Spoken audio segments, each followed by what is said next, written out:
तो बच्चों, हम लोगों की जो स्टडी हुई थी वो हुई थी कहाँ तक? फारूक शेयर से हुई थी।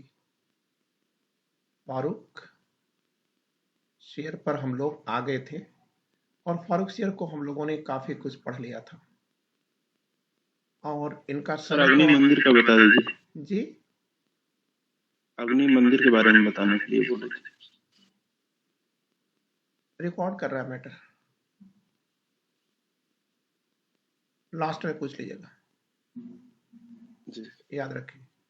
ये फारूक शेयर है और फारूक शेयर में एक बात आपको याद रखना है।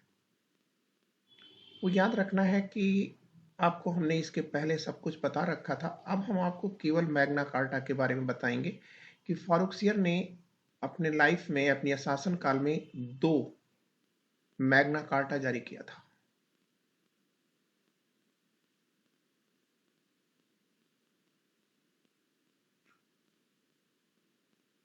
मैग्ना कार्टा मतलब महान अधिकार दिया था। और ये जो मैग्ना कार्टा है, एक किसके नाम दिया जा रहा है? आप कहेंगे मराठों के नाम। और दूसरा किसको दिया जा रहा है? अंग्रेजों के नाम। ये मैग्ना कार्टा है क्या? आप कहेंगे एक सुविधा है सर, एक फैसिलिटीज जो अवॉर्डेड बाई किसके द्वारा? बादशाह के द्वारा ये फैसिलिटीज दी जा रही है। तो फारूक शेयर ने 2 मैग्ना कार्टा दिया था। जो मराठों को उन्होंने सुविधा दिया, उस सुविधा को रिचर्ड टेम्पल ने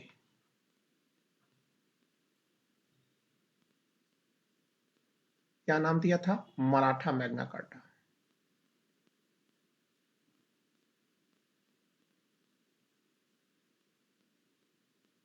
और बच्चों, जो अंग्रेजों को सुविधा दी गई थी,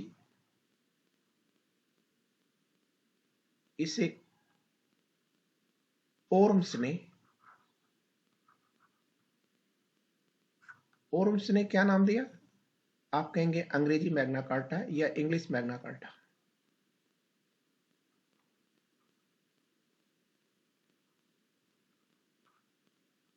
तो ये इसकी व्याख्या होगी आपके बीच में, अभी इसकी व्याख्या होगी, लेकिन ये व्याख्या नहीं की जा रही है। क्यों नहीं की जा रही है? तो आप कहेंगे क्योंकि सर ये हमारा चैप्टर है सर, इसको अलग से पढ़ना है। लेकिन पढ़ा तो ये भी जाना है, लेकिन सवाल इस बात का है कि इसकी जरूरत तुरंत है आपको। तो अब आपके सामने ये बातें गई कि ये आपने देखा फारूक शेयर सर और ये बादशाह हमारे, इन्होंने 2 मैग्ना कार्टा जारी किए हैं या सुविधाएं जारी की है। एक मराठों के नाम जारी किया है, दूसरा अंग्रेजों के नाम जारी किया है, या आप कह सकते हैं कंपनी के नाम जारी किया है। अब रिचर्ड टेम्पल बहुत आसान है, मंदिर वगैरह याद रहेगा तब भी याद हो जाएगा। और ये देखिए ओर्म्स है, ठीक है, तो ये भी आप याद कर सकते हैं कि इन्होंने अंग्रेजी मैग्ना कार्टा कहा था। अब हमारे सामने जो अगली बातें आ रही हैं वो है कि हम अंग्रेजी मैग्ना कार्टा को स्पेशली याद रखें। तो आइए देखते हैं English Magna carta.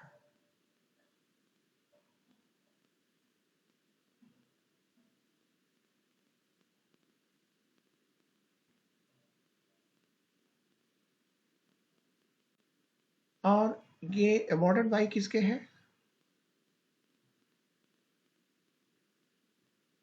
Farooq sir का है।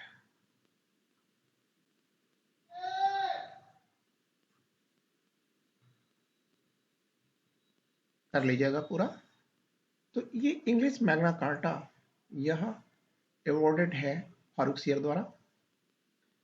अब इसमें बात क्या है, तो इसकी बात को आप समझने की कोशिश करिएगा। ये पॉइंट में जा रहा है मैटर, ताकि आप बेहतर कर जाएं। इसमें फर्स्ट पॉइंट जा रहा है, ये देखिए वर्ष लिखा है 1717 और भारत में एक कंपनी इसमें व्यापार करने आई है। ये देखिए, United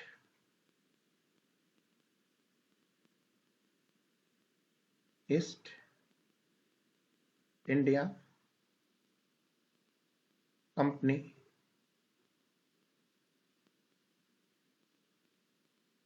United east India company. तो यूनाइटेड ईस्ट इंडिया कंपनी ये कब बन रही है? आप कहोगे कि सर 1708 में बनती है। तो आप कहेंगे कि सर इसके पहले तो हमने ये पढ़ा था कि यह 1600 में बनती है। बच्चों, वह ईस्ट इंडिया कंपनी नहीं थी, वह the governor and merchant of के नाम से एक कंपनी बनी थी। लेकिन यहाँ आप देखेंगे, इसके बीच में आपको अभी नहीं जाना है क्योंकि उसमें पेचीदगियां हैं बहुत ज़्यादा। वही ईस्ट इंडिया कंपनी है जिसका नाम यहाँ ये है। और जब ईस्ट इंडिया कंपनी आप लिख देंगे तो यह डेट बदल जाएगी और 1833 हो जाएगी। लेकिन अभी आपको इन पेचीदगियों में जाना ही नहीं है। तो आप ये कह देंगे कि सर 1717 में यूनाइटेड ईस्ट इंडिया कंपनी ये बनती है और ये कंपनी चाहती है कि हमें राजनीतिक सुविधा मिले। ठीक है, पॉलिटिकल फैसिलिटीज ये चाह रही है।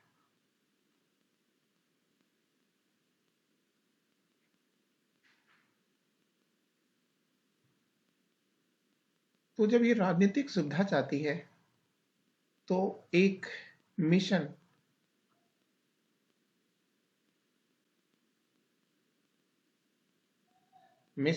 या आप कह सकते हैं दल आप कर सकते हैं। एक मिशन जो है वह किस नाम से जाना जाता था? मिशन आप कहेंगे जॉन शरमन मिशन।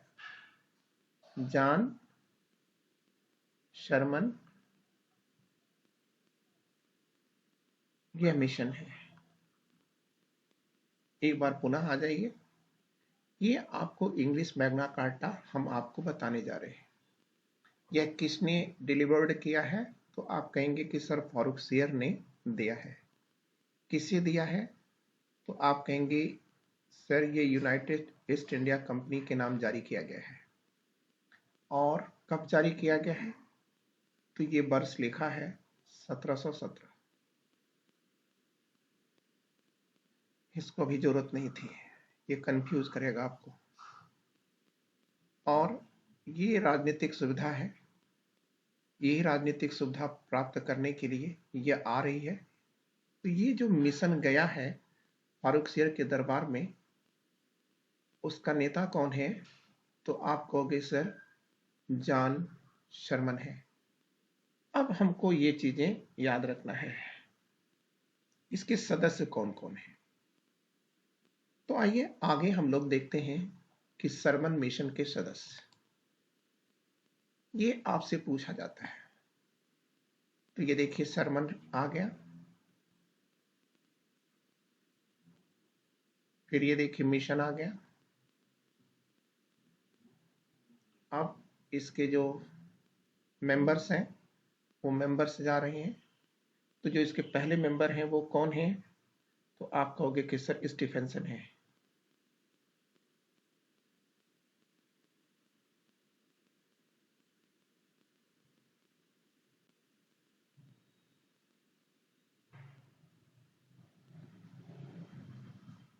दूसरा कौन है? आप कहेंगे कि सर हैमिल्टन है।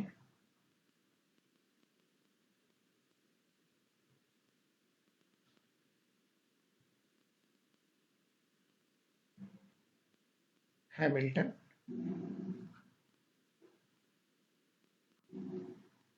और तीसरा कौन है?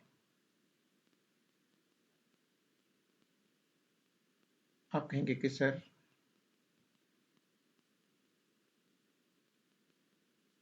ख्वाजा है।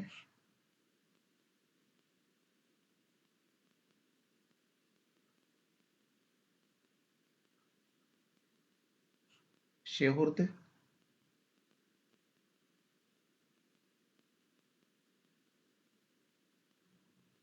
ये ख्वाजा शेहुर्द हैं। ये आपने देखा 3 सदस्य हैं ये। और अब आप कह देंगे, नीचे लिख देंगे, ठीक है, यहाँ पर ये लिख करके फिर जाएंगे, ये चौथा। अब यहाँ लिख देंगे कि देखिए ये बंद कर दिया, यह लोगों का एक समूह है, ये देखिए बंद कर दिया। अब यहाँ कह रहा है कि हेडेड बाई, इसकी अध्यक्षता कौन कर रहे हैं, तो आप कहेंगे कि सर इसकी अध्यक्षता जो है वह जॉन सरमन कर रहे हैं।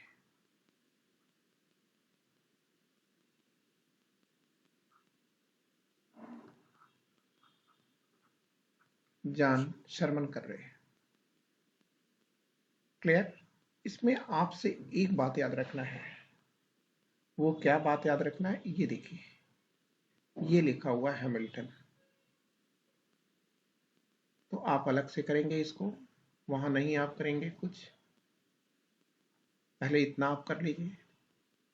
तो आप ये कह देंगे कि ये जो हैमिल्टन है, ये पेशे से एक बहुत बड़े सर्जन है। सर्जन मतलब चिकित्सक हैंगे। और ये देखिए, ये इसको भी हाईलाइट कर दीजिएगा, ये देखिए लिखा है आपके बीच।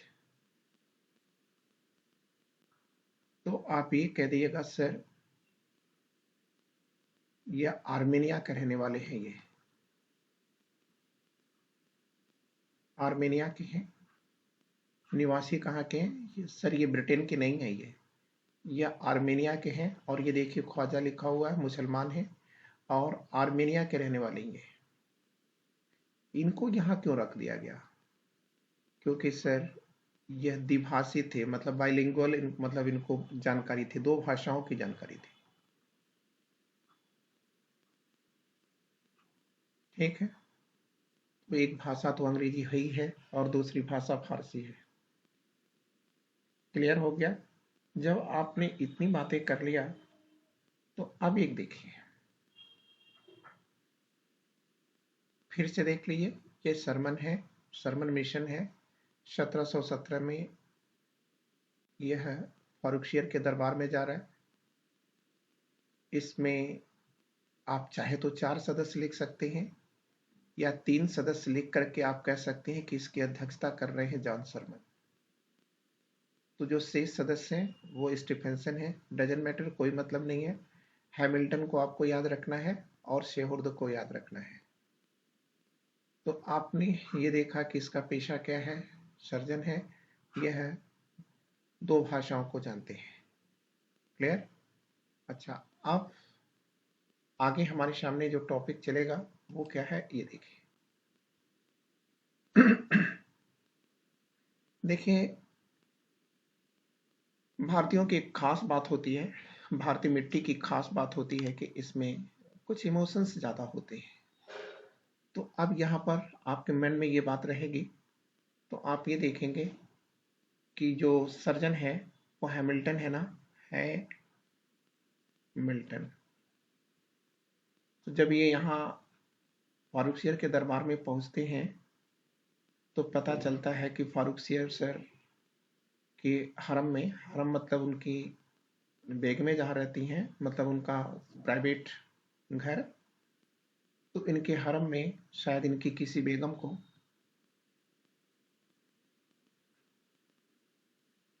मेडिकल सहायता चाहिए थी, मतलब इनको कोई मेडिकल हेल्प चाहिए थी। आप उसमें तो ये कहा जाता है कि she was just just suffering from the bulgings. ठीक, मतलब आप ये कह दीजिएगा कि ये जो लेडी है इसको स्किन बल्ग, मतलब फोड़ा आप कह सकते हैं। ठीक है, इनको एक फोड़ा हुआ था और यह फोड़ा जो है वो ठीक नहीं हो रहा था और इससे जो है काफ़ी हकीम और वो लोग परेशान थे, नहीं कर पा रहे थे।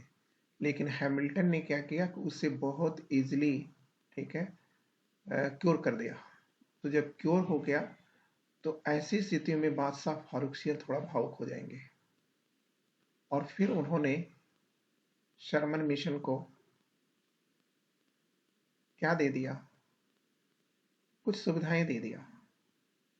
और यही सुविधाएं हैं जिससे मैग्ना कार्टा कहा गया है। तो ये क्या क्या सुविधाएं दी गई, ये देखिए, देश चला जाएगा अब। बहुत कुछ गलत हो रहा है देश के साथ। क्या हो रहा है बच्चों? आप ये देखिए, लिखा है 3,000। 3,000 रुपए आप चुकता कर दीजिए तो आपको बंगाल प्रेसिडेंसी में मुक्त व्यापार करने की, मतलब free trade policies, Bengal presidency में आपको क्या होगा, मुक्त व्यापार करने की अनुमति मिल जाएगी।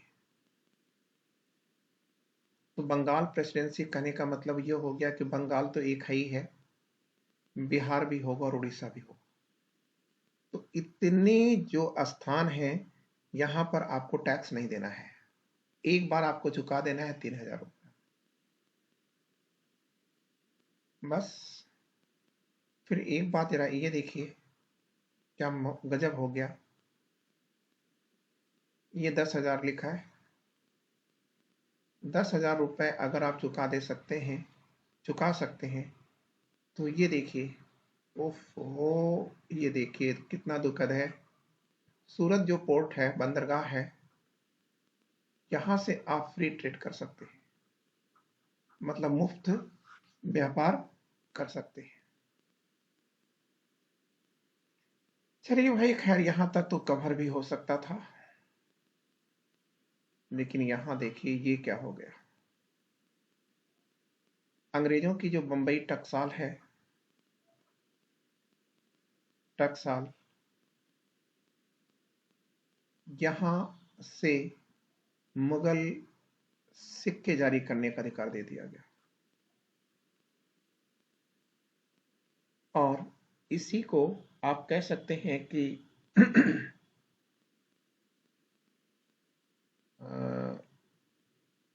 होर्म्स ने अंग्रेजों का मैग्ना कार्टा कहा।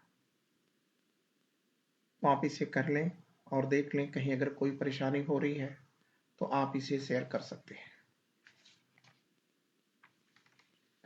टकसाल मतलब प्रेसिडेंसी? टकसाल का मतलब है मिंटिंग सेंटर, मिंटिंग। मतलब जहाँ से वो मुद्रा छापी जाती है। हाँ, और आप इसके पहले ही आप पढ़ चुके थे कि सैयद बंधुओं मतलब अब्दुल्ला और हुसैन ने इनकी हत्या कर दिया था, ये आप पढ़ चुके थे।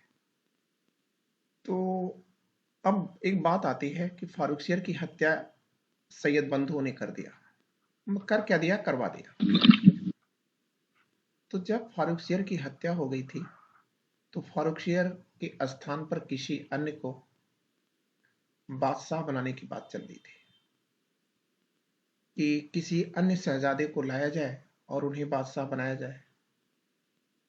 लेकिन जो बेगमें थीं, शहजादियां थीं, उन्होंने क्या किया था, अपने शहजादों को कि ये भगा दिया था, और सभी रो रही थीं, काफी विलाप का माहौल था। लेकिन भाई वो तो बन नहीं सकते थे, क्योंकि हिंदुस्तान की जो जमात है उनको एक्सेप्ट नहीं करेगी। तो ऐसी स्थितियों में एक प्रॉब्लम आई कि किस लड़के को बनाया जाए, भाई उसे मुगल होना चाहिए, तो कोई लड़का मिलता नहीं। तो सैयद बंधुओं के जो बंदे हैं, मतलब जो सिपाही हैं उनके, वो लौट आते हैं, फिर बताते हैं कि सर और तो कोई शहजादा नहीं मिला, लेकिन सर एक शहजादे हैं जो टीबी से ग्रसित हैं। तो वो कहते हैं कि ठीक है, उसी को ले आइए। कोई नहीं, जिसको नहीं पूछ रहा था, उसकी देखिए किस्मत ने उसे पूछा। तो आप ये कहेंगे सर अगला जो बादशाह बनेगा वो रफी उद्दरजात बनेंगे।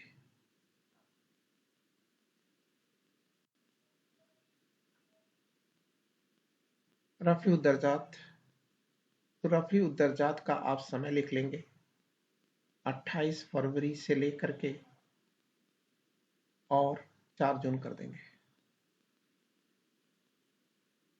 1719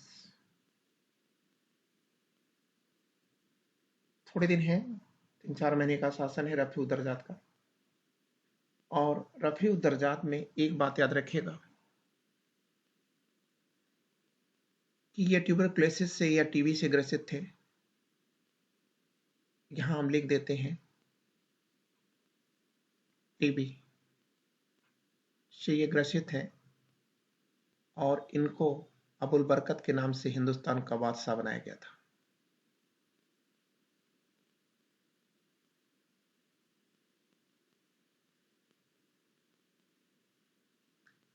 लेकिन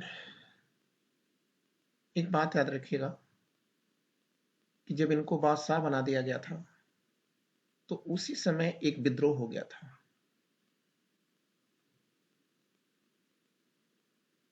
ये विद्रोही कौन है?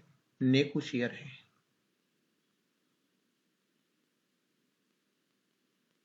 अब प्रश्न आता है कि ये नेकू शेयर कौन है? आप कहोगे कि सर बादशाह औरंगजेब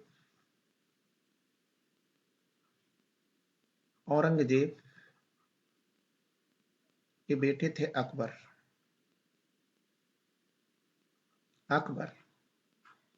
और अकबर की 1702 में ईरान में मौत हो गई थी। और ये अकबर ही है, औरंगजेब का बेटा, जिसने सुन्नियों को छोड़ा और शिया मत को, या आप कह सकते हैं सेक्ट को या संप्रदाय को अपना लिया था।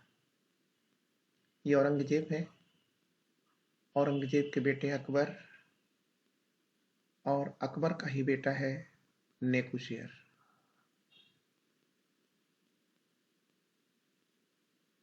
क्लियर? अकबर तो आप जानते हैं कि भगोड़ा बन के मराठों के संरक्षण में गया था। और जब औरंगजेब ने महाराष्ट्र पर अटैक किया था या मराठा राज्य पर अटैक किया था तो अकबर भाग करके ईरान चला गया था। ईरान में वह शिया धर्म को स्वीकार कर लिया। और इसी के साथ साथ एक बात और याद रखेगा कि इसी अकबर का बेटा है नेकू शेयर। तो नेकू शेयर क्यों विरोध कर रहा है, क्यों विद्रोह कर रहा है? तो आप कहेंगे कि सर बादशाह बनने के लिए। क्लियर? अब रफी उदरजात की इच्छा। रफी उदरजात की इच्छा क्या है? तो आप कहेंगे कि सर रफी उदरजात की इच्छा है कि मेरी आंखें बंद होने से पहले या मेरे मरने से पहले मेरे भाई को हिंदुस्तान का ताज पहना दिया जाए। तो मतलब ये इनकी इच्छा है कि मेरी आंखें बंद हों, इसके पहले मैं अपने भाई के सर पर ताज को देख लूं। बीमार काफी हो चुके हैं और डॉक्टरों ने मना भी कर चुका है कि ये थोड़े दिन ही चलेंगे, क्योंकि उस समय ये सब जो बीमारियां थी, ये बीमारियां बहुत डेंजरस थी, बहुत ही खतरनाक बीमारियां हुआ करती थी। ठीक है? लेकिन आप बच्चों को बताना है कि आज टीबी ट्यूबरकुलोसिस की चिकित्सा के लिए किस विधि का प्रयोग किया जाता है। आपसे पूछ चुका है सिविल में।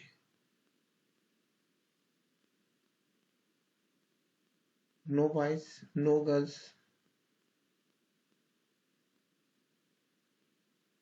क्लियर? तो आप कह देंगे कि सर वो है डॉट,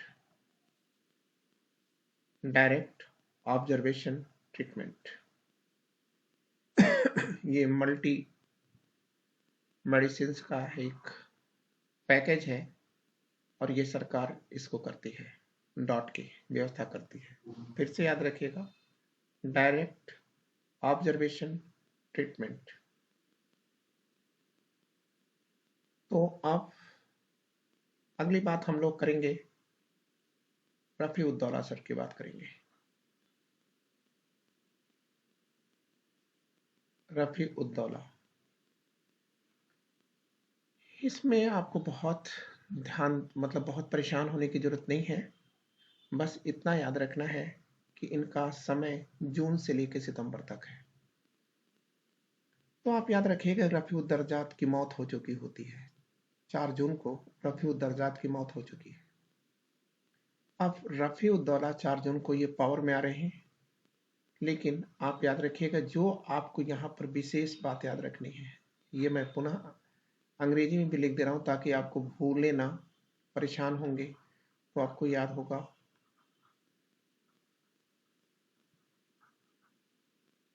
रफ़ी-उद-दौला, तो रफ़ी-उद-दौला में बस आपको एक पॉइंट याद रखना है कि इन्हें शाहजहां सेकंड के नाम से भी जाना जाता है। शाहजहां सेकंड की उपाधि को इन्होंने धारण किया था। क्लियर? लेकिन कुछ ये कर नहीं पाते, कुछ नहीं कर पाते। तो क्यों कुछ नहीं कर पा रहे? क्योंकि देखिए इनको डिसेंट्री हो जाती है, मतलब पेचिस पड़ जाती है और इसी पेचिस से इनकी डेथ हो जाती है।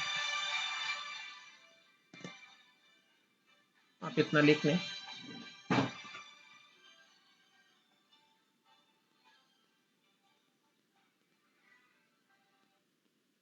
क्लास ले रहा हूँ भैया, क्लास ले रहा हूँ, क्लास ले रहा हूँ, क्लास में। सर इनका टाइम पीरियड क्या बताएं? जून से सितंबर कर लो भाई, ठीक है। तो आप ये इनके भाई थे?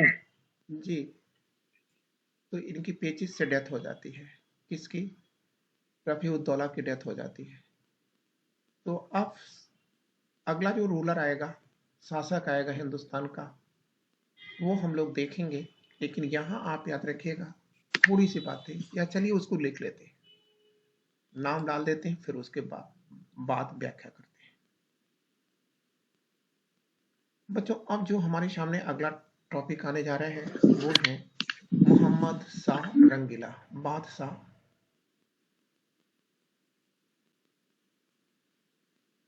मोहम्मद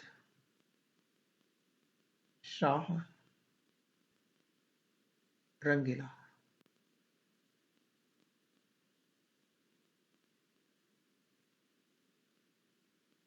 अब रंगीला का जो समय है थोड़ा लंबा है, 1719 से 1747, बहुत लंबा समय है। ये इनका टाइम पीरियड है। अब आपको एक बात याद रखना है, इसमें हम कुछ जाएं इसके पहले आपको ये देखिए, हम यहाँ एक साइड में ले आ रहे हैं और साइड में ले आकर के आपको बता दे रहे हैं। तो ये जो सैयद बंधु हैं, इन्होंने कितने लोगों को बादशाह बनाया था? एक फारूक, 2 दरजात, 3 दौला, 4 रंगीला।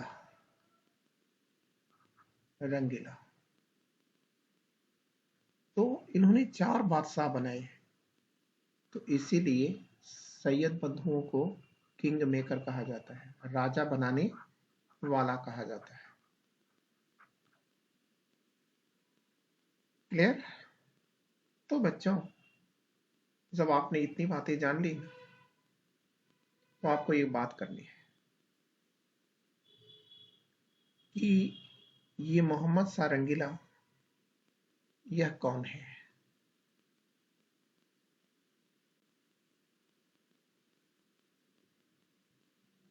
लेकिन एक बात आपको यहाँ से थोड़ा सा, बात अभी बाद में करते तो ठीक था। आप एक चीज याद रखिएगा, ठीक है कि ये कौन है भी हम जानेंगे। यहाँ पर आपको एक दिमाग में यहाँ डाल देना चाहिएगा कि इसी रंगीला के काल में इनका अंत हो जाता है, इन सैयद बंधुओं का अंत हो जाता है। क्लियर? और ये इनका जो अंत है या इनकी हत्या है, इसी को मुगल काउंटर रिवॉल्यूशन या मुगल प्रतिक्रांति कहा जाता है। प्रतिक्रांति। तो मुगल प्रतिक्रांति क्या है, काउंटर रिवॉल्यूशन ऑफ मुगलियन क्या है, आप कहेंगे सैयद बंधुओं से मुक्ति। क्लियर। अब आप आगे आ सकते हैं और हम लोग इस मैटर को उठा सकते हैं, क्योंकि मेन मैटर आपके दिमाग में मैंने डाल दिया है। तो अगर हम लोग यहां देखें तो हमको एक चीज समझ में आएगा कि जो मोहम्मद शाह रंगीला है, इसे रंगीला क्यों कहा गया। लेकिन पहले इनका नाम जानिए। इनका जो रियल नाम है वो है रोशन अख्तर। तो ये आप कर लीजिए, रोशन अख्तर इनका मूल नाम है। आप एक बात और है कि रोशन अख्तर को रंगीला किसने कहा है। आप कहेंगे कि सर ये अंतिम टाइटल है, अवॉर्डेड की जा रही है खफी खां द्वारा।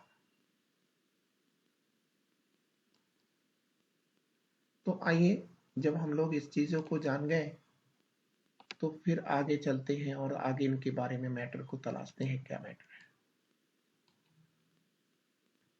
बच्चों, अब हमारे सामने जो अगली बात निकल कर आती है, इसमें क्वेश्चंस हमको याद रखना है। ये रंगीला, इसको हमको याद रखना है। किसने कहा था, आप कहोगे खफी खां ने कहा था। इसी के बाद खफी खां की डेथ हो जाएगी। तो जो खफी खां है, इन्होंने इन्हें रंगीला क्यों कहा, क्योंकि ये याद रखिएगा,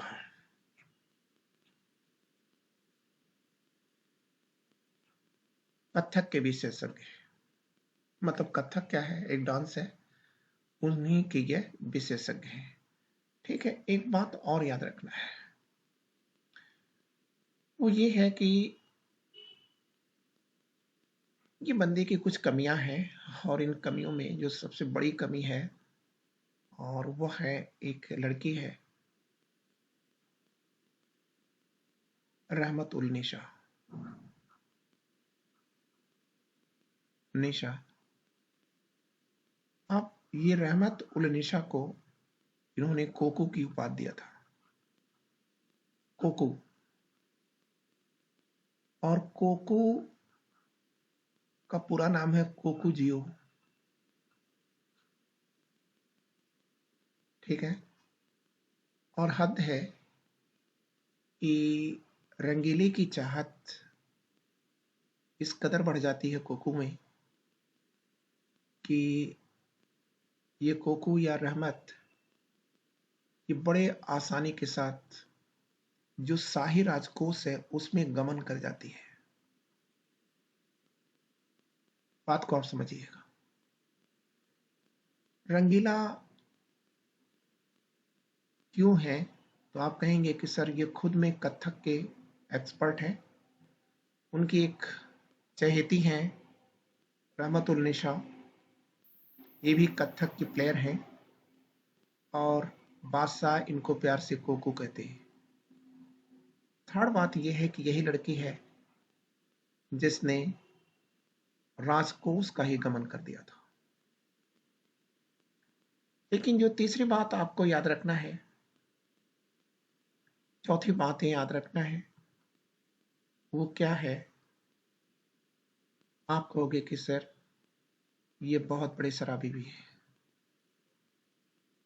शराब, संगीत, और जो तीसरी चीजें हैं वो तो आप देख ही रहे हैं। ये आप कह सकते हैं सवाब। तो शराब, संगीत और सवाब में इनकी रुचि है, और इसीलिए यह रंगीले हैं। लेकिन आप याद रखिएगा कि ऐसे लोग बड़े इंपॉर्टेंट वर्क भी करते हैं, जो दुनिया शायद ना कर पाती हो वो कार्य भी ये लोग कर जाते हैं। अब देखिए ये कैसे अलग चल रहे हैं। तो ये देखिए, जाहिर सी बात है कि ये लोग, ऐसे लोग जो होते हैं वो संवेदनाओं से बहुत जुड़े होते हैं। ये संवेदनाएं चाहे जैसी भी हों, उससे बहुत जुड़ते हैं। तो यहाँ आपको एक बात और याद रखनी है। वो क्या है कि ये देखिए, ये लिखा है कि जो रीजनल या फोक आप कह सकते हैं, फोक डांस है, फोक म्यूजिक है, तो क्षेत्रीय जो गायन शैलियां हैं, गायन शैली है, उसका रंगीले ने खूब प्रयोग किया था। तो आप कहेंगे कि सर कुछ का नाम बताएं, तो आप कह देंगे कि सर टप्पा, ठुमरी, तराना और दादरा पहली बार रंगीले के दरबार में ही क्या हुआ था, गुजरा था। और आप जानते हैं कि यह टप्पा जो है, ये राजस्थान के उटहरों द्वारा,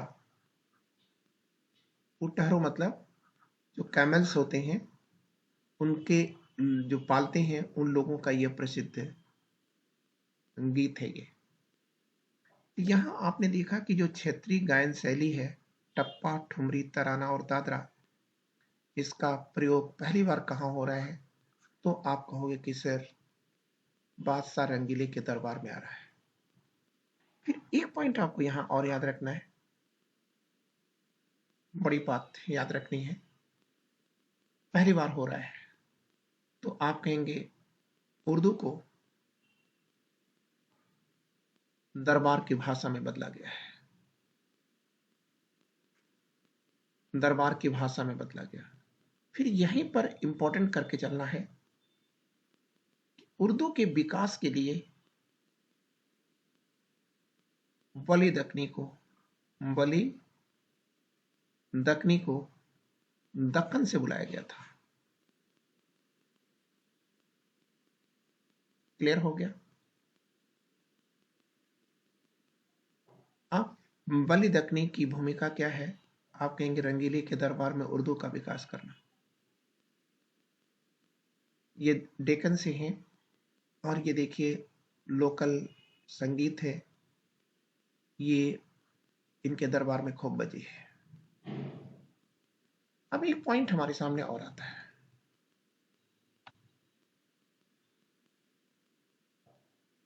कोई रिवीजन तो नहीं जरूरत है, कोकू ये हटा दो यार, ये इतना नहीं कोई पूछता आपसे। चलो, और अब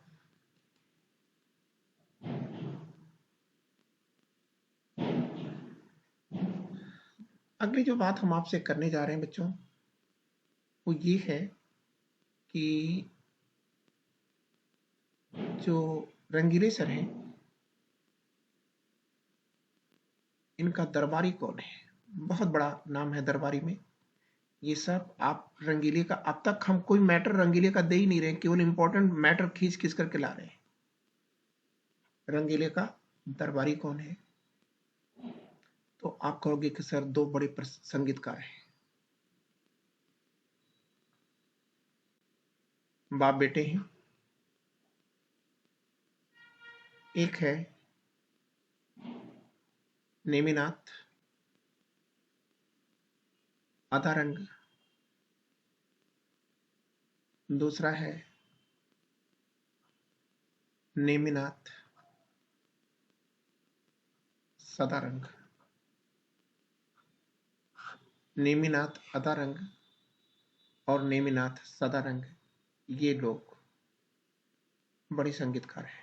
ये कीजिए, देखिए, ये देखिए क्या लिखा जा रहा है, 1720, और 1720 में ही जजिया,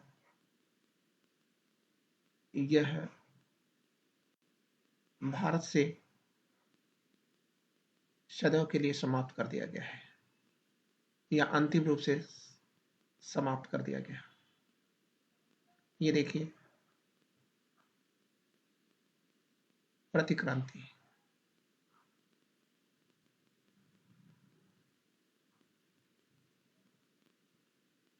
काउंटर रिवॉल्यूशन।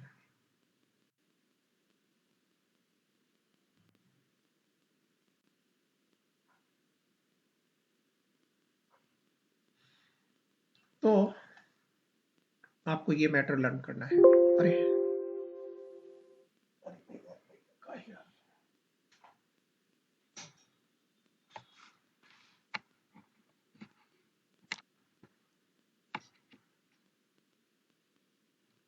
तो बच्चों,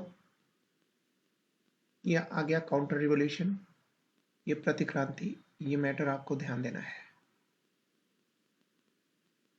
तो इसमें आपको याद रखना है कि प्रतिक्रांति का मतलब अभी हमने आपको बताया था कि सैयद बंधुओं से मुक्ति। इसका जो मैटर जाएगा ये आपके हाइलाइटेड मैटर होगा। तो आइए आगे चल के देखते हैं क्या इसके अंदर हमको करना है, कैसे करना है।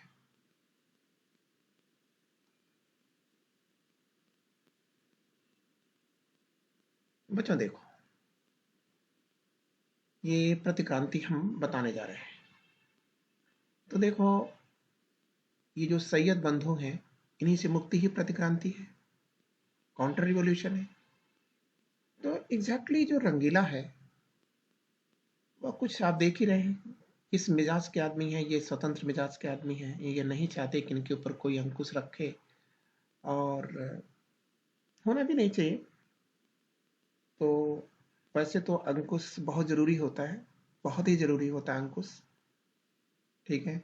जैसे हम लोग जब छोटे थे, तो देखिए ना, आपको मैं थोड़ा सा इमोशनल बना दूंगा, चाहता भी हूँ कि जब हम लोग छोटे थे तो हमारे ऊपर सबसे बड़ा अंकुश किसका था? माँ का। यार हद था यार। क्लियर? सुबह से उठे, ये मत करो, वो करो, ये करो, वो करो, ठीक है। तुम खाना नहीं खाए, क्यों नहीं खाए, ठीक है, ये खाना खा लो, इच्छा नहीं भी है तो भी भैया खाना खाओ, और इसके बाद हाथ धो लो, पैर धो लो, ऐसे तुमने कैसे बात किया। तो हम माँ से तो आजाद होना चाहते थे, लेकिन आज आजाद हो गए। तो सब आज आजाद हो गए, तो आप याद रखिएगा उसी गुलामी की अब याद आती है।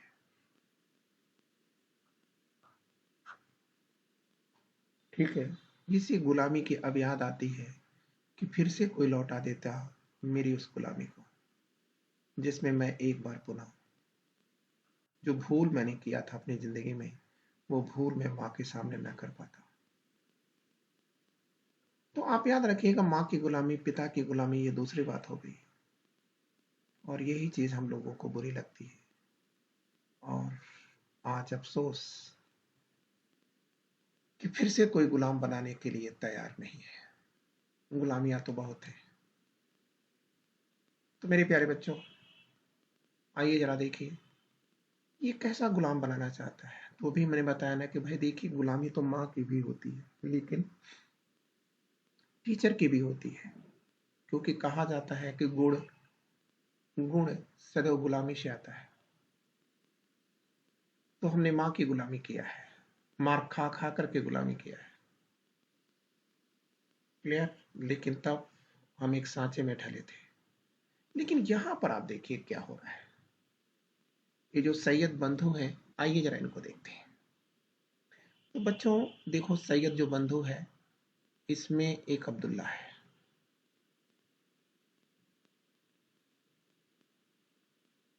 और ये जो अब्दुल्ला है, ये वजीर है। वैसे तो इसका मूल नाम आप जानते ही हैं, इसका नाम हसन है। और इसका जो छोटा भाई है वह हुसैन है। और यह यार सेनापति है भाई, मीर बख्शी है ये। क्लियर? तो हमने आपसे कहा था कि भाई अगर आप किसी को पैसा भी दे दें और सेना भी दे दें, और हमने आपसे दो बच्चियों के चर्चाएं भी किया था, कि अगर बेटा तुम्हें ये पैसे मिल जाते हैं और बल भी मिल जाता है तो तुम पैर कहाँ रखेगा, तो इन्होंने कहा था कि सर जमीन पे तो नहीं रखेंगे। दूसरे की इज्जत और आबरू से खेलना ही हमारी खुशी बन जाती है। तो अब यहाँ पर बच्चों आपको यही चीज यहाँ थिंक करना है कि ये देखो, ये पैसा इसके पास, ये इसके पास बल है, तो ये इसका दुरुपयोग करेगा। तो जब ये दुरुपयोग करेगा तो जो बादशाह जहांपनाह है, ये बादशाह इससे मुक्ति चाहेंगे। ये बादशाह, रंगीला हम लिख देते हैं बस केवल, तो रंगीला सर इससे मुक्ति चाहेंगे। तो यार ये मुक्ति कैसे हो सकती है? तो उन्होंने क्या किया, आज भी आप सुनते होंगे कि सुपारी दिया गया। तो उन्होंने चाचा चिनकलिस को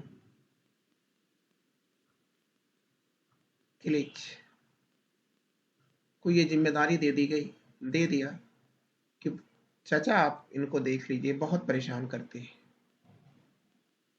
तो चाचा ने क्या किया, एक लड़के को नियुक्त किया, हैदर बेग को। हैदर बेग तुर्क है, या तुरानी लिख दीजिए, तुरानी या तुर्क है। अब ये तुरानी जो है किसकी हत्या कर देगा? तो आप खुद बताओ किसकी हत्या करना चाहेगा, इसकी नहीं करेगा, क्योंकि इसमें दमे का होता है भाई, पैसा लेके क्या करोगे यार, पैसा सब कुछ थोड़ो ना है। तो अब एक मतलब ये है कि अगर हम इसकी हत्या कर दें तो बात बन जाएगी, इनके जब चाहेंगे मार देंगे। क्योंकि देखिए अक्टूबर 1720 हमको इन्हीं की मारना था ना, अब्दुल्ला को मारना था और हुसैन को मारना था। तो बादशाह ने अपने एक दरबारी और कह सकते हैं औरंगजेब किसी का सिपाही चिनकलिस को यह निर्देश दिया था कि आप इनकी व्यवस्था दें। तो चिनकलिस ने एक लड़के को नियुक्त किया था, हैदर बेग को, जो कि तुरानी है, तुर्क है। और इसी लड़के ने क्या किया, अक्टूबर 1720 में हुसैन की हत्या कर दिया। तो आप याद रखिएगा, ये देखिए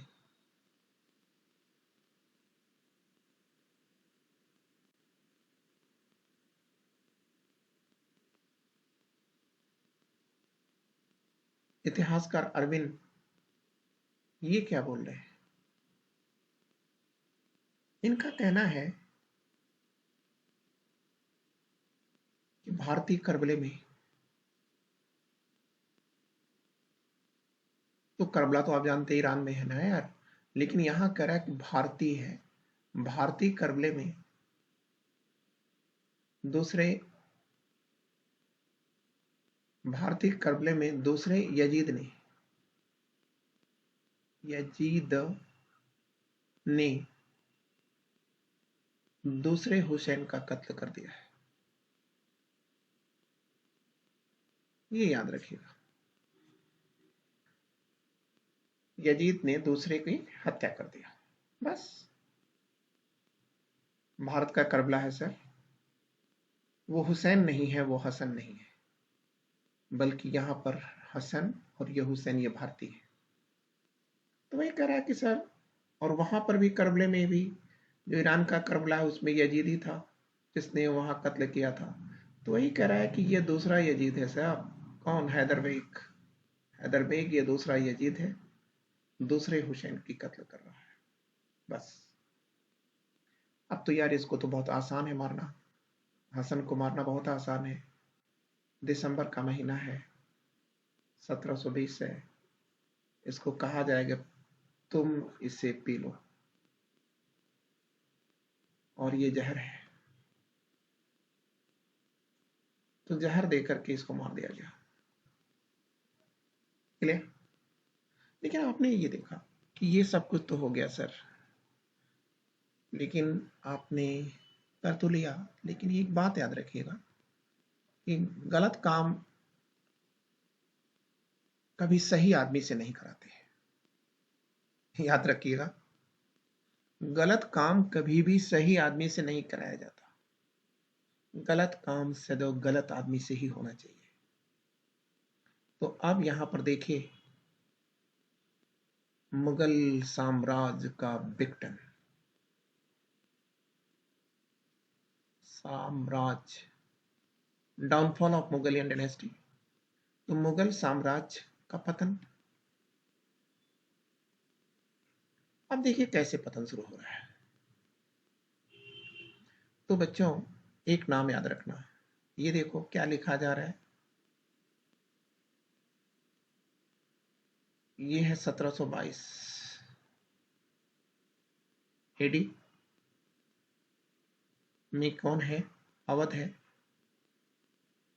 और अवध के नवाब हैं बुरहान उल मुल्क। बुरहान उल मुल्क है।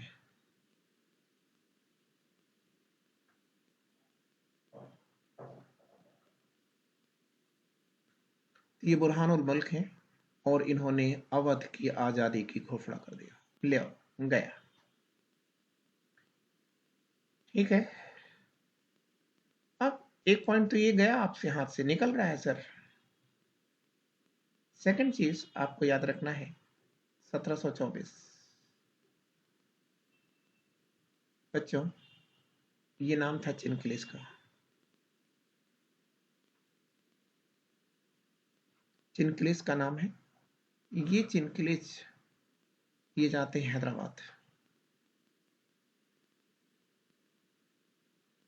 और हैदराबाद में उन्होंने निजाम के नाम से अपने को हिंदुस्तान का बादशाह, अरे सॉरी, हैदराबाद स्टेट का प्रमुख घोषित करके और हैदराबाद को अलग कर दिया। मतलब हैदराबाद स्टेट आ गई। ठीक है, और अब बंगाल भी निकाल लेते हैं। तो आप याद रखिएगा, 1717 में मुर्शिद कुली खां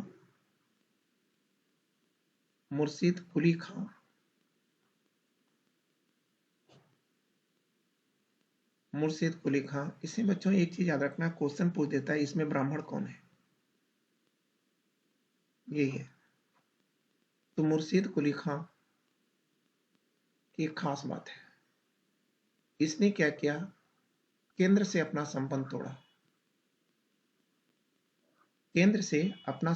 तोड़ा, लेकिन टैक्स देता रहा, कर देता रहा। अब ये याद रखना, 40 भी कर लो, राउंड फिगर कर लो। ठीक है, चलो राउंड फिगर कर दें, लेकिन नहीं, जाने दो। 1741 नवाब अलीवर्दी ने बंगाल को केंद्र से अलग करा दिया। मतलब कोई अधीनता नहीं, कोई सबऑर्डिनेशन नहीं, सब कुछ अलग हो गया भैया, नो टैक्स।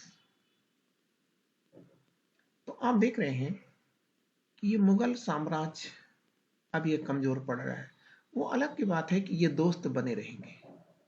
देखिए, ये तो आजाद तो हो गए, लेकिन ऐसा नहीं है कि ये इस्लाम के नाम पे तो आप साथ दो ना यार।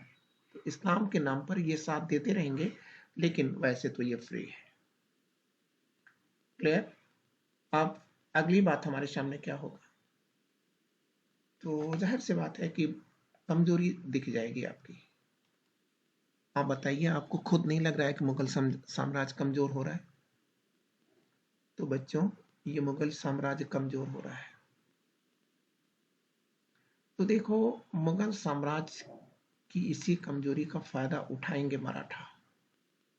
ऐसे हेडिंग डाल दो, मराठा आक्रमण।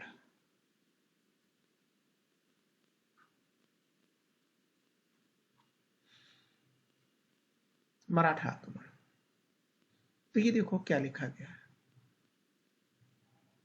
1737 ये दिल्ली पर अटैक हो रहा है। किसके द्वारा हो रहा है? पेशवा बाजीराव फर्स्ट। बाजीराव है, यहां लिख दिया है बाजीराव।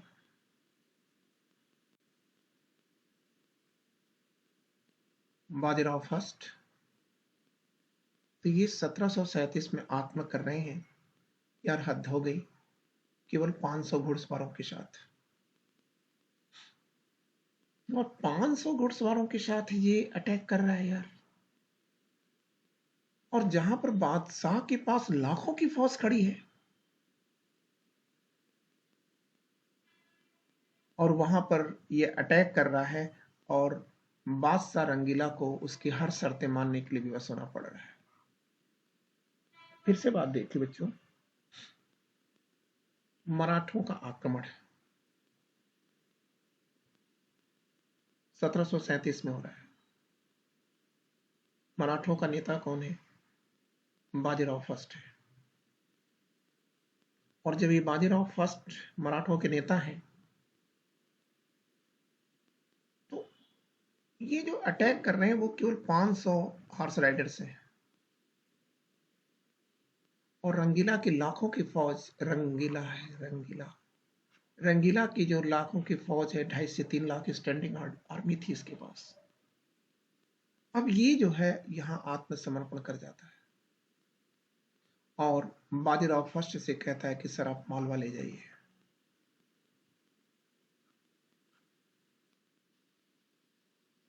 क्लियर? संपूर्ण मालवा आप देने के लिए विवश हो जा रहे हैं। तो आप एक बात बताओ, खुद आप सोचो, तो पढ़ना नहीं पड़ेगा बच्चों। इसका संदेश कहां जाएगा? इसका संदेश विदेश में जाएगा, और यह मिलेगा संदेश नादिर शाह को, ईरानी नेपोलियन।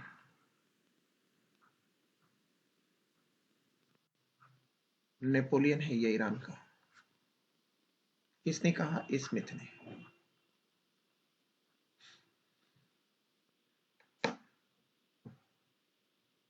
ठीक, वही मैटर फिर से रिपीट कर दीजिए। क्या? ये मालवा से क्या हुआ था? मालवा इसको देना पड़ा ना, रंगीला को जो है मालवा देना पड़ा।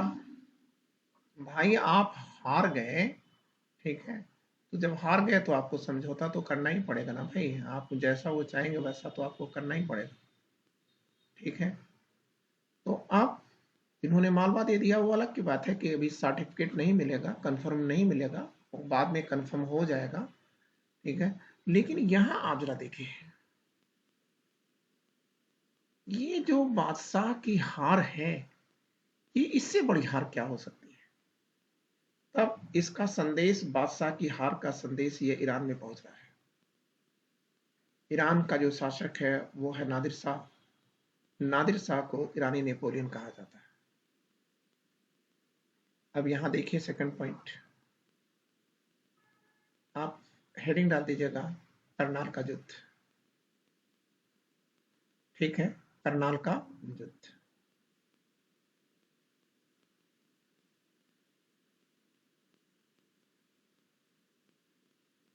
डेट डाल दीजिएगा 13 फरवरी को। डेट तो आप देख ही रहे हैं, 13 नहीं, डेट नहीं लिखी गई है, 1739। करनाल तो आप जानते हैं कहां पर है, हरियाणा में।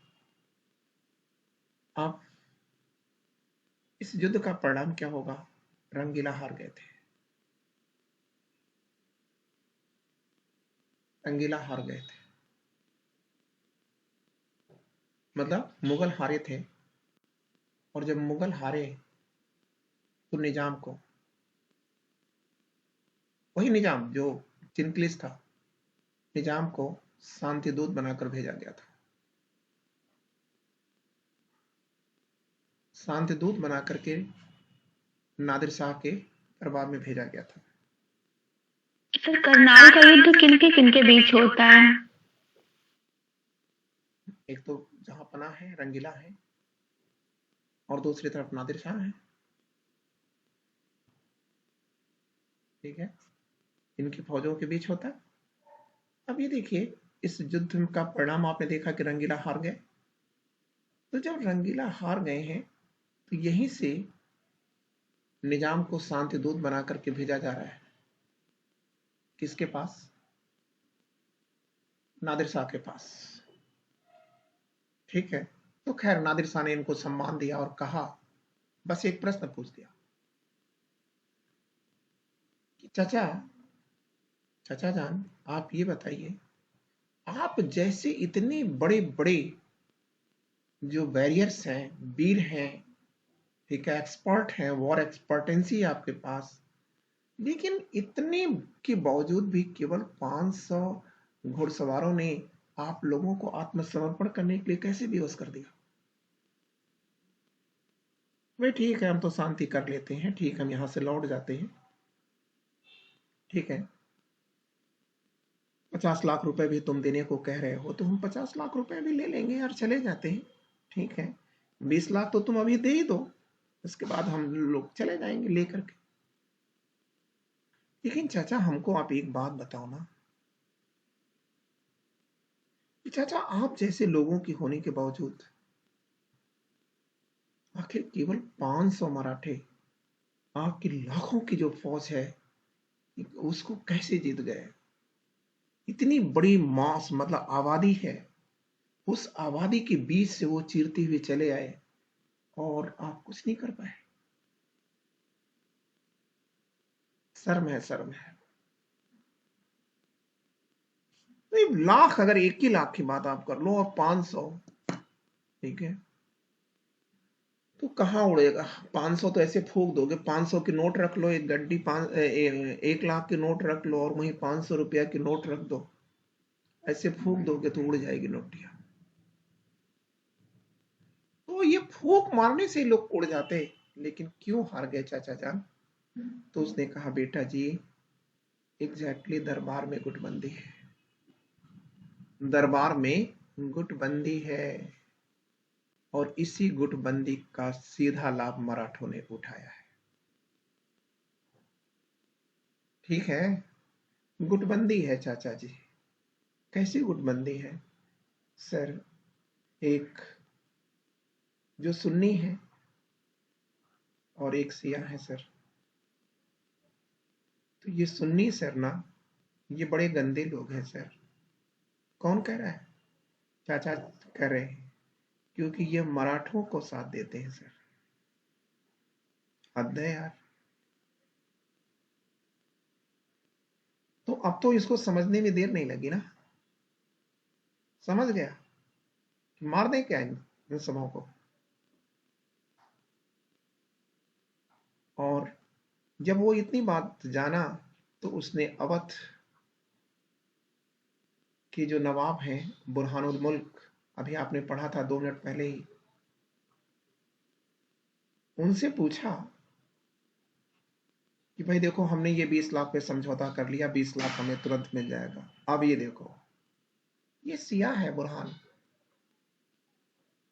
ये क्या कहता है, बस 20 लाख पे समझौता कर लिए हो, अरे दिल्ली चले जाते तो 20 करोड़ मिल जाता। हद है यार, हद हो गई। नादिर शाह ने कहा, ठीक, चलते हैं दिल्ली। और अब दिखा दिए कि नादिर शाह का दिल्ली आक्रमण हो गया।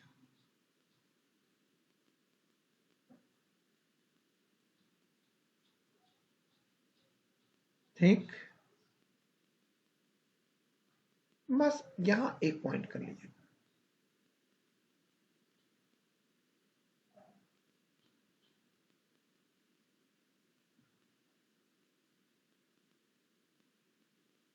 बच्चों ये देखो,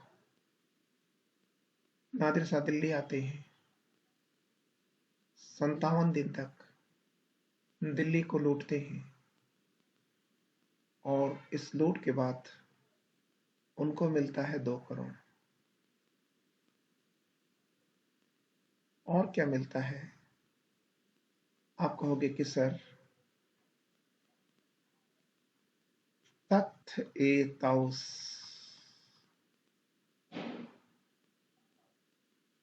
या मयूर सिंहासन, या पीकॉक थ्रोन। Peacock throne.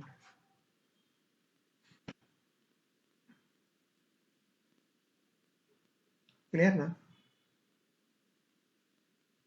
लेकिन यार हमको ये सब तो मिला, लेकिन हमारी बड़ी फौज मार दी गई है। कौन सोच रहा है? नादिर शाह सोच रहा है। तो कहता है कि ठीक है, अब बुरहान से कहते हैं कि तुम 18 करोड़ ले आओ। अब जाहिर सी बात है कि बुरहान के पास है नहीं, बुरहान ने आत्महत्या कर ली।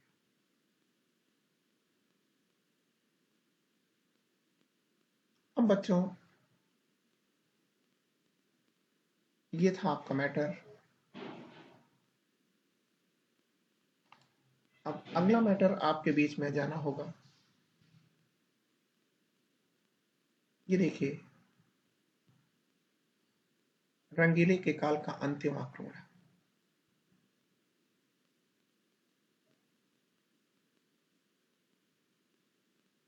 अंतिम आक्रमण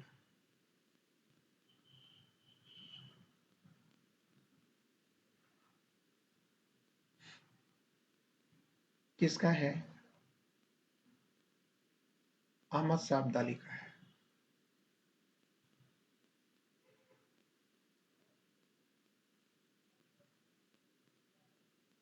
अब यहां पहले परिचय कर लीजिएगा।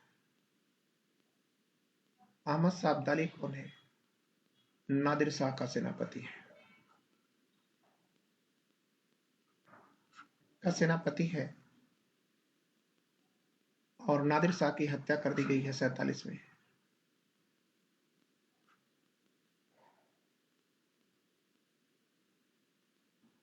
तो जब इनकी हत्या हो गई तो अहमद शाह अब्दाली अफगानिस्तान को स्वतंत्र करा देता है। इंपॉर्टेंट मैटर गया, अफगानिस्तान को स्वतंत्र कर देता है। और यही अहमद शाह अब्दाली ही अफगानिस्तान का राष्ट्रपिता है।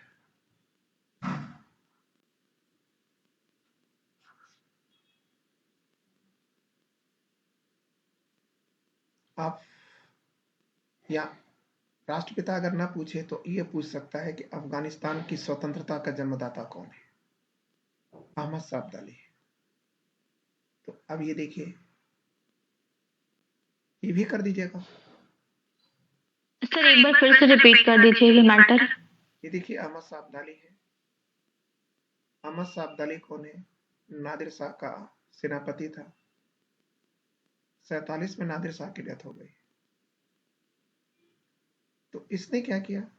हत्या हो गई, मतलब डेथ का मतलब। इसने क्या किया कि अफगानिस्तान को स्वतंत्र करा लिया। और उसकी स्वतंत्रता का जन्मदाता कौन हुआ? अब्दाली हुआ। और अब्दाली की कीमत आज भी राष्ट्रपिता के रूप में है।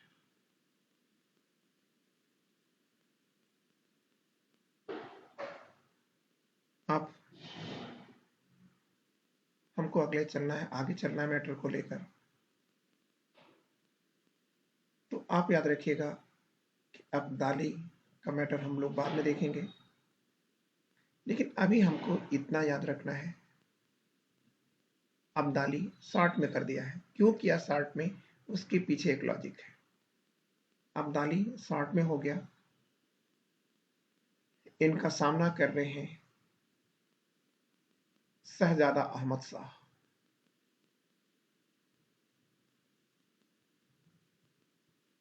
कौन है ये? रंगीला के बेटे हैं, पुत्र है। ये स्थान कहाँ है? इस स्थान पर लड़ते हैं, पंजाब में लड़ते हैं, मानूपुर में लड़ते हैं। कब होती है? 48 में होती है। परिणाम क्या होगा? अब्दाली हारेंगे और भाग जाएंगे।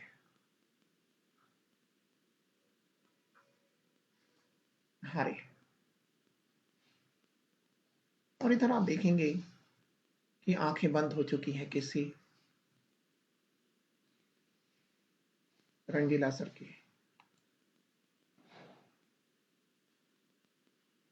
तो अब अगला जो शासक आएगा बच्चों, वो आएंगे बादशाह। लिखिएगा बादशाह अहमद शाह। ठीक है, आप शार्ट में मत लिखिएगा, बादशाह जोड़ दिए हम, चलिए जोड़ दिए। चलिए, बादशाह अहमद शाह। टाइम क्या हो गया? 1748 से 1754।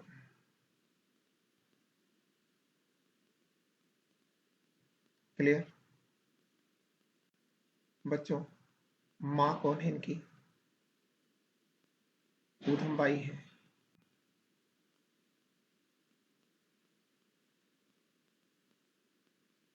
ऊधमबाई की उपाधि क्या है?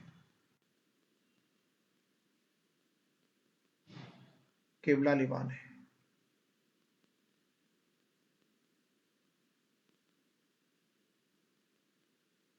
अब ऊधमबाई का एक प्रेमी है,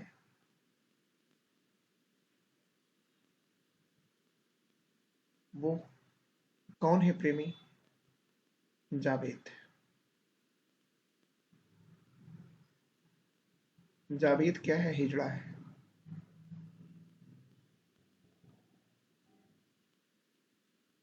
ठीक है, तो आप देख रहे हैं कि भाई ये बहुत बड़ा नाम है, बादशाह की माँ है। और एक बात और भी है कि यह कथक की ये भी प्लेयर है।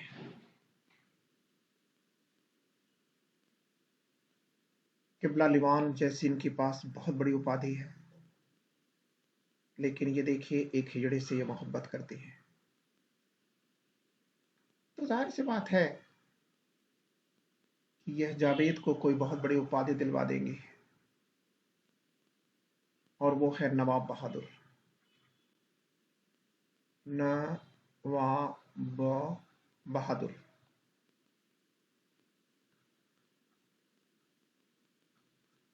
नवाब बहादुर की टाइटल ये धारण कर लेती, मतलब दिलवा देती है।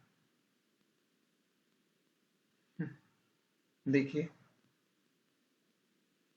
अच्छा, यहीं पर आपका ये मैटर रुका हुआ है, क्योंकि लिंक तब तक नहीं हो पाएगा जब तक आप दूसरा मैटर नहीं जान पाएंगे। तो ये चीज देखिए, ये नवाब बहादुर किसको टाइटल दी गई है। अब यहां आ जाइए, अहमद शाह का वजीर कौन है? तो आप कहेंगे कि सर सफदरजंग है। बुरहानुल मुल्क के वारिस सफदरजंग है। अपने फादर इन लॉ या ससुर की आत्महत्या के बाद ये सफदरजंग, ये अवध के नवाब बनते हैं, और इन्हीं को ही अहमद शाह ने अपना वजीर बनाया है। फिर से देख लीजिए, सफदरजंग वजीर है किसके? हिंदुस्तान के बादशाह अहमद शाह के। ठीक, अब एक बात देखिए, और यही अवध के नवाब भी हैं। अब ये बताओ, ये नवाब है, नवाब है, ये देखिए क्या है, और ये देखिए क्या लिखा गया।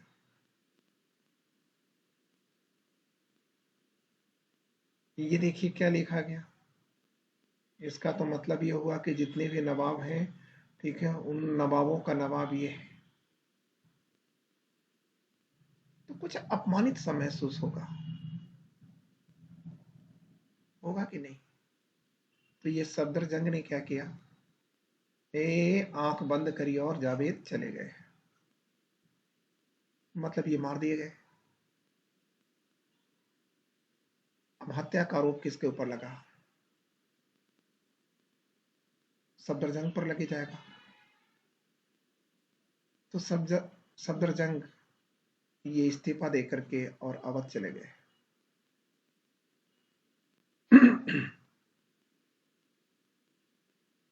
क्लियर बच्चों? आओ आगे चलें। ये बताओ यार, सर ये समझ में नहीं आ रहा है। क्या नहीं समझ में आया?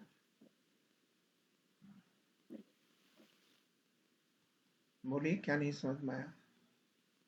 ये देखिए आ गया आपके सामने आपका सर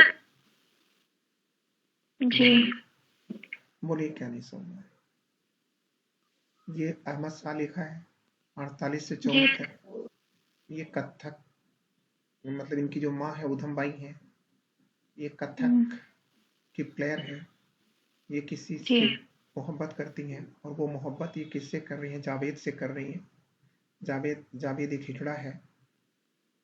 क्लियर? और फिर ये हमने कहा कि इधर अहमद शाह के जो वजीर बन रहे हैं ये सफदरजंग है, ये अवध के नवाब भी हैं और ये वजीरात भी देख रहे हैं। ठीक है, तो जाहिर सी बात है कि यार आप एक बात जरा समझिए कि आप एक हिजड़े को इतनी बड़ी टाइटल दे रहे हो। अच्छा आप बताइए, आप किसी को हिजड़ा बोल के देखिए, ठीक है, तो उसको बुरा लगेगा कि नहीं लगेगा? अब ये जो है इसको बुरा लगता है यार, ये सब क्या हो रहा है यार। ठीक है, इसने क्या किया? इनकी हत्या करवा दिया। अब हत्या का आरोप तो इसके ऊपर लगेगा लगेगा। तो इसने क्या किया कि इस्तीफा दिया और चला गया। तो बस यही तो बात थी। ओके हाँ सर। हाँ, अब आइए चलते हैं। तो ये देखिए, तो इसका मतलब बादशाह अहमद शाह के काल में ये जो वजीर की कुर्सी है, वजीर का ये पद ये खाली हो गया कि नहीं हो गया? भाई वो तो छोड़ा और चला गया ना, तो ये पद खाली हो गया। और बदकिस्मत है ये, बदकिस्मती है, क्योंकि जैसे ये जाएगा वैसे मराठों का प्रभाव बढ़ जाएगा। और मराठों ने क्या किया? गाजिउद्दीन को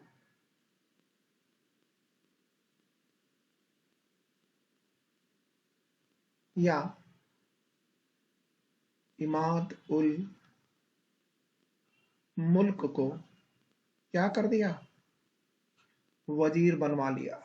देखो, बहुत आसान था, किसी की तलाश थी इनको, एक वजीर अच्छा आ जाए। मराठे वहां भाई पहुंचे और सब जानती हैं, गलत लोग बहुत अच्छी अच्छी बातें कर लेते हैं। फिर उसके बाद ये गाजिउद्दीन की नियुक्ति करा दिया।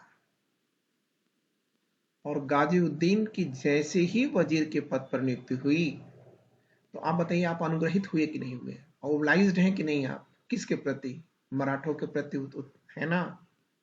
ठीक है, और ये है क्या बंदा? ये सुन्नी है। अरे ये सुन्नी है भाई। अब इसने क्या किया? गाजिउद्दीन ने क्या किया? गाजिउद्दीन ने संपूर्ण मुगल साम्राज्य में चौथ और सरदेशमुखी वसूलने का चौथ, और सरदेशमुखी वसूलने का अधिकार किसको दे दिया? मराठों को दे दिया। हद हो गया यार। मतलब आप देख रहे हैं, मुगल साम्राज्य बहुत बड़ा साम्राज्य था। अब उस बड़े साम्राज्य का रेवेन्यू, चौथ का मतलब है 1/4, सरदेशमुखी का मतलब है बचे का 1/10। तो यार ये सब कुछ जो राइट्स दे दिया गया, मराठों को दे दिया गया। और इसी के साथ मराठे सत्ता के चरमोत्कर्ष पर आ गए।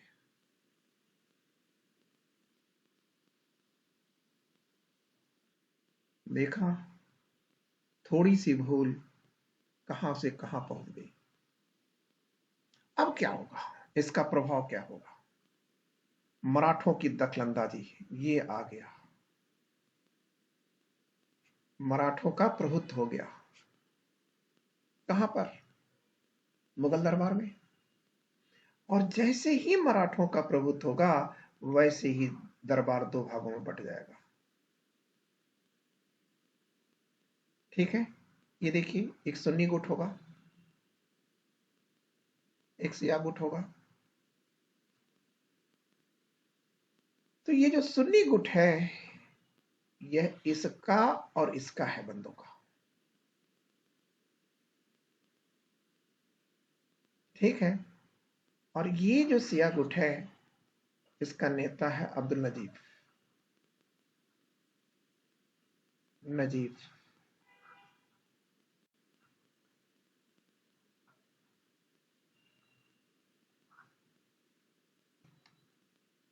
नजीब है बेटा, वो नजीब, NAZIB, नजीब।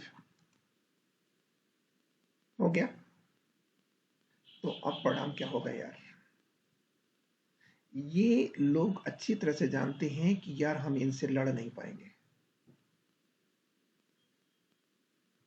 तो अब देखो, मैडम और सर किधर जाते हैं, मतलब बादशाह अहमद शाह और उनकी माँ किधर जाएंगे? इधर ले आओ, इधर।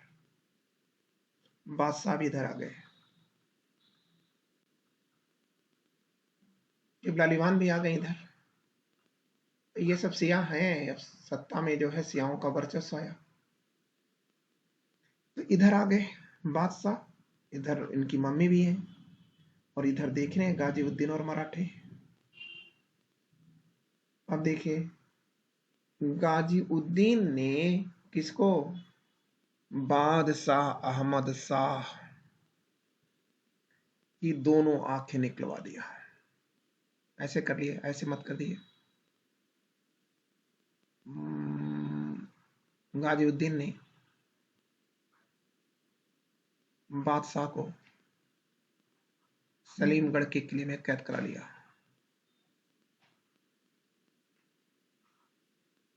और सलीमगढ़ के किले में कैद कराने के बाद इनकी दोनों आंखें निकलवा दिया और मार के फेंक दिया। ठीक है, बस खत्म।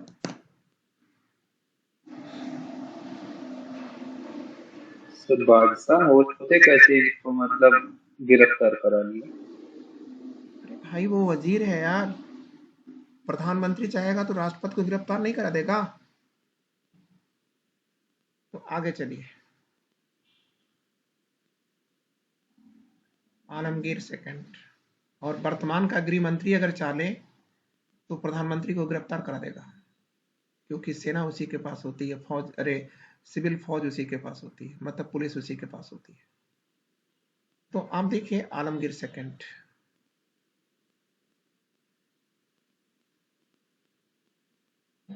टाइम देखिए कब से कब तक है, 1754 हो गया ना, 1759, 1759। बस इतना याद रखिएगा, पिता जहांदार शाह है।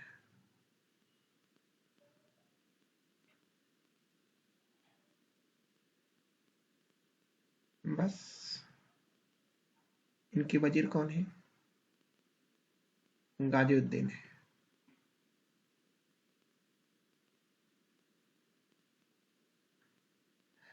क्लियर? इमादुल मुल्क या गाजीउद्दीन है।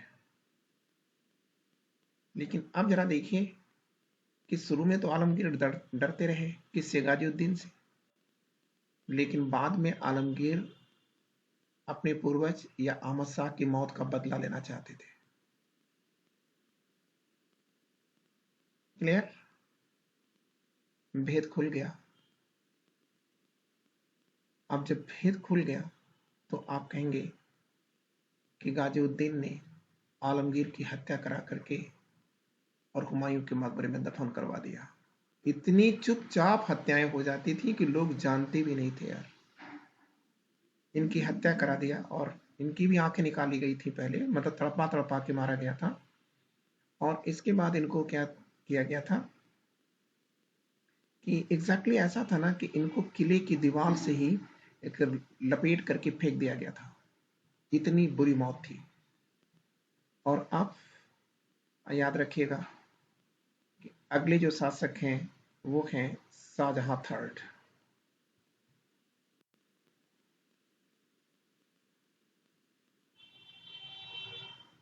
कोई मतलब नहीं है इनका, इसको हमको बस इतनी ही याद रखना है, यही यही हमारा मैटर है। ये इनका मूल नाम है। सर, इनका मकबरा कहाँ है? हुमायूं के मकबरे में दफन किया गया है को। तो यहाँ पर बच्चों शाहजहां थर्ड में एक पॉइंट याद रखना है, ठीक है। इसका मूल नाम है मुही उल मिलात।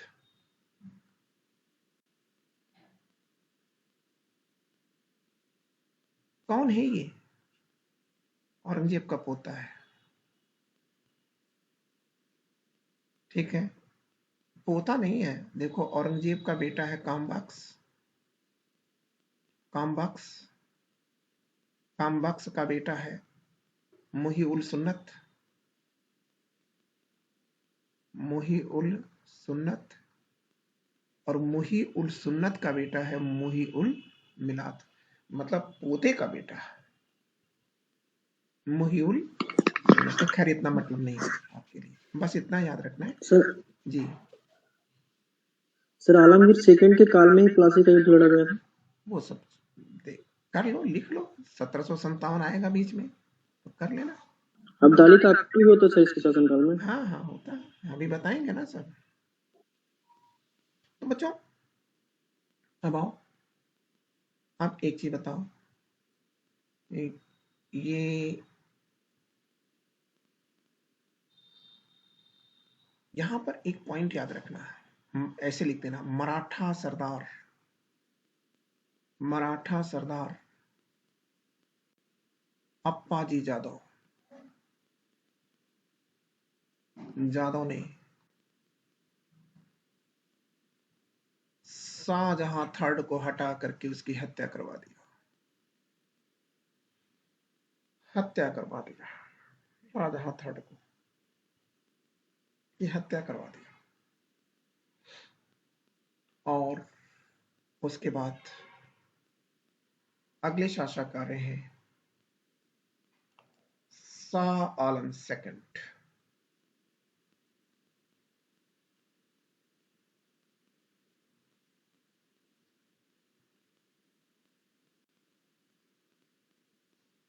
ठीक है, इनका मूल नाम क्या है?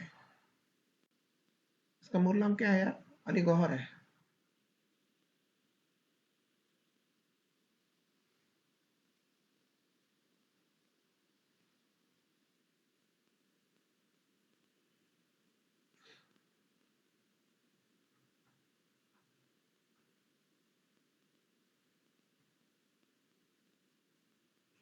बस इसमें ये चीज याद रखना है इंपॉर्टेंट करके, कि इन्होंने अपने को हिंदुस्तान का बादशाह कहां से घोषित किया था?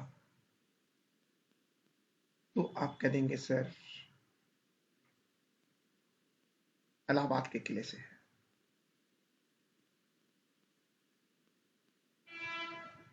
ठीक, बस अब यहां दूसरा पॉइंट आपको याद रखना है।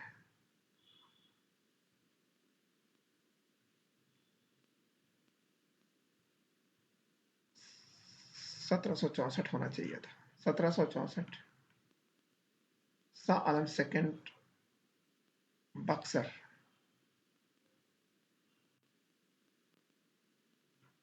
के युद्ध में ये हारे हैं किससे? मेजर हेक्टर मुनरो की फौज से हार गए हैं। यहां मैटर काटा गया है, मैटर खूब काट दिया गया है।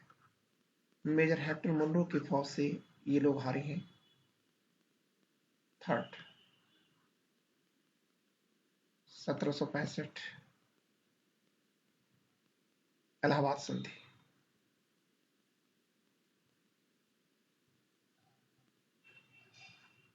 से इनको अंग्रेजों की पेंशन दी गई। पेंशन दी गई, क्लियर। 1772 में अंग्रेजों ने पेंशन रोक दिया। पेंशन रोक दिया क्यों? क्योंकि उन्होंने मराठा पेंशन स्वीकार कर लिया।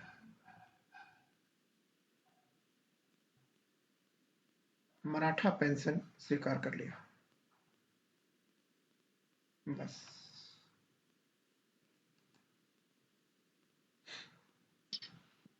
65 वाला मैटर फिर से बता दीजिए। 1765 में इन्होंने इलाहाबाद की संधि किया था, ठीक है, अंग्रेजों के साथ किया था, रॉबर्ट क्लाइव के साथ किया था, ठीक है, बस आपको इतना ही जानना था। और इसके बाद इनको अंग्रेजों की पेंशन मिल गई थी। 72 में वो पेंशन रोक दी गई थी क्योंकि इन्होंने मराठा पेंशन को स्वीकार कर लिया था। बस। तीसरा,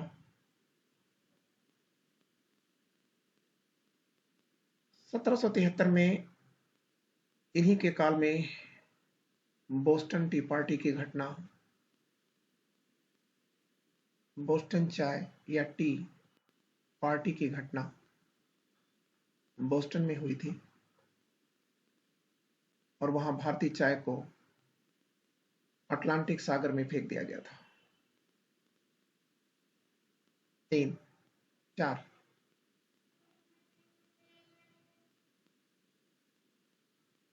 1773 में रेगुलेटिंग एक्ट आ गया। रेगुलेटिंग एक्ट आ गया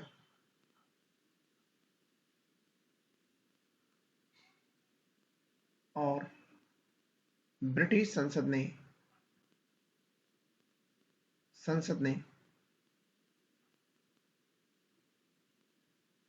कंपनी या भारत के मामले में अप्रत्यक्ष हस्तक्षेप शुरू कर दिया।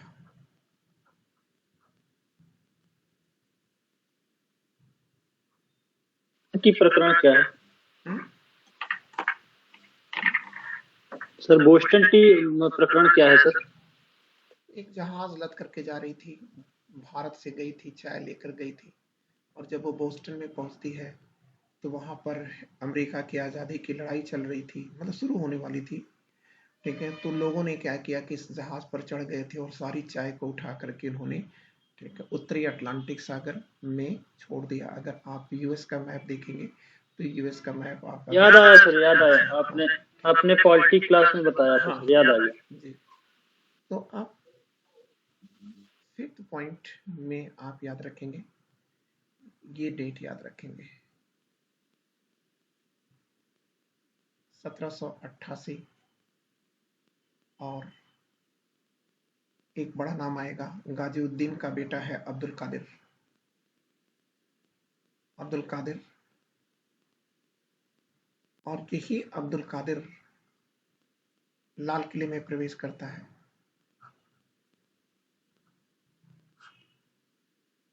तो, और शाह आलम की भी दोनों आंखें निकाल लेता है। मतलब मारता तो नहीं है लेकिन इनको घायल कर देता है, तुम पंचर कर देता है इनकी आंखों को, ये अंधे हो गए थे। क्लियर? लेकिन यहां पर इंपॉर्टेंट कर दीजिएगा,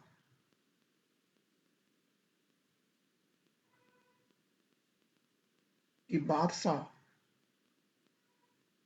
1772 में ये लाल किले में आए थे। 13 साल तक इन्होंने इलाहाबाद के किले से शासन किया था। क्लियर? और इन्हें कौन लेकर आया इलाहाबाद से लाल किले में? आप कहेंगे मराठा।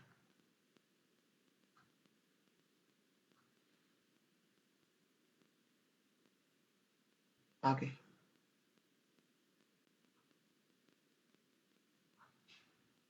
आप कहेंगे 1803।